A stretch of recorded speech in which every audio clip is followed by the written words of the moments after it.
আমাদের জন্য রাজনীতিতে শেষ কথা আছে এবং সেটা হলো ৭১-৭১-এর মুক্তিযুদ্ধ। এটার পেছনে যাওয়ার কোনো সুযোগ নাই। ৭১-এর পেছনে যারা আমাদেরকে নিয়ে যেতে চায় তারা পরিত্যাজ্য। সামাজিক ন্যায় বিচারের আকাঙ্ক্ষার কথা বলছিলেন, সেই আকাঙ্ক্ষাটা আসলে শেষ হবে কবে? কত দূরে আছি আমরা সেখান থেকে? এটা একটা বহু বিস্তৃত এবং গভীর আলোচনার প্রয়োজনীয়তা, যেটা আজকের অনুষ্ঠানে সম্ভব না। আমি খালি অনুরোধ করব আপনাকে এবং এই ধরনের অনুষ্ঠান যারা করে আরও বেশি বেশি করে রাজনীতিকভাবে জনগণকে শিক্ষিত করার প্রয়োজনে এই ঘটনাবলী নিয়ে আলোচনা করার সুযোগ আশা করি আর সামনের দিনে আরও হবে। যেই প্রসঙ্গ আপনি বললেন সেই প্রসঙ্গ খালি অল্প কথা আমি এই জবাবটা দিতে চাই। এইটা ইঙ্গিতে আমি বলছি, ব্যাখ্যা করে বলতে পারবো না। একটা রাজনীতিতে অনেক সময় বলা হয় রাজনীতিতে শেষ কথা বলে কিছু নেই।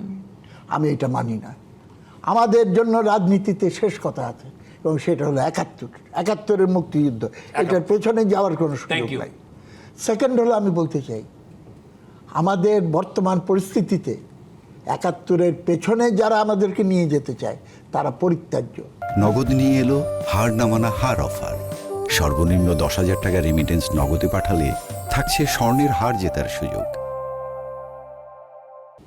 আমাদের দুর্বলতার সুযোগ নিয়ে এবং প্রত্যেকেই ক্ষমতার সমীকরণ মিলানোর জন্য কে বেশি ইসলাম পছন্দ, কে বেশি জামাত ইসলামকে সুযোগ দিবে, কে বেশি হেফাজতের সঙ্গে ৬ দফা চুক্তি করবে, কোনো কিছু কিন্তু আমরা ভুলি নেই।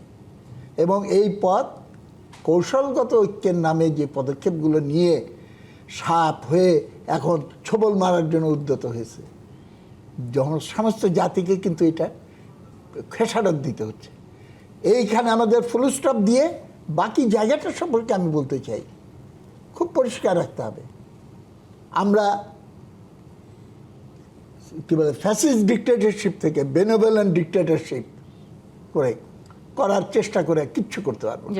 এইটা আবার এইটা আমাকে বহুমতকে ধারণ করে এবং বহুমত এবং আমি এটাকে বলি কালেকটিভ উইজডম, জনগণ আসলে যা চাইছে ঠিক সেটাকে সবচাইতে গুরুত্ব দিতে হবে এবং ওই শক্তিটার উপরে নির্ভর করে আমাদের এগিয়ে যেতে হবে।